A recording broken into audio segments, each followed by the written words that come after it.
Hi friends, ఈ పంచాయతీరాజ్ వ్యవస్థ Ashok Mehta committee ద్వారా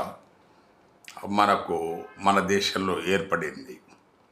గ్రామాలలో పంచాయతీ నుంచి మన ప్రజాపాలన మొదలైనట్టుగా మనం భావిస్తాం. ఇక్కడ ఈ పంచాయతీలు, అందులో వార్డు మెంబర్స్ ఉంటారు.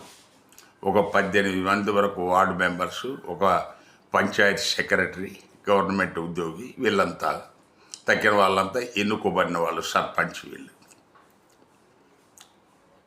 ఈ పంచాయతీరాజ్ వ్యవస్థ మీద డాక్టర్ అంబేద్కర్కు మంచి అభిప్రాయం లేదు. దానికి కారణం లేకపోలేదు. మనము పైన సెక్రటేరియట్లో, రాజధానిలో ఎన్ని చట్టాలు చేసినా అది అమలవ్వాల్సింది గ్రామాల్లోనే, గ్రాస్ రూట్ లెవెల్ గ్రామం. సో అక్కడ కుల మతాలు, దాని తర్వాత పార్టీల విభజన, వాడు ఫలానా పార్టీ, వాడు ఈ గ్రూపు ఫలానా పార్టీ అని, తర్వాత ఈ హెచ్చు తగ్గులు, మేము పెద్ద కులస్తులం, తక్కినోడంతా మేము చెప్పిందే వినాలి. ఇవన్నీ వీటన్నిటికీ సమస్త నెగిటివ్స్ అన్నిటికీ మూలం గ్రామమే. గ్రామాన్ని సరిదిద్దుదామని ఏ ప్రభుత్వము ఇంతవరకు ప్రయత్నించలేదు.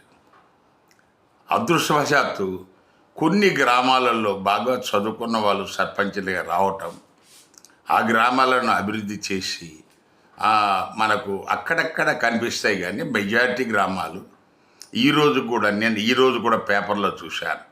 సో 1500 కులాలు ఈ నిజామాబాద్ జిల్లా తెలంగాణలో పద్మశాలి కులాలను వెలివేశారని. ఈ వెలివేయటం అనేది కూడా గ్రామాలలో ఒక ట్రేడ్ మార్క్ అది.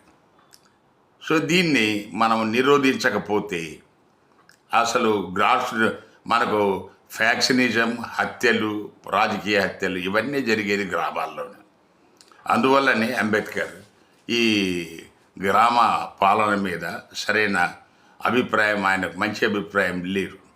కానీ ప్రభుత్వము వాళ్ళు గ్రామ స్వపరిపాలన అనేది గాంధీ గారి స్లోగన్ కాబట్టి అందరూ దాన్ని ఆమోదించక తప్పలేదు. Thank you.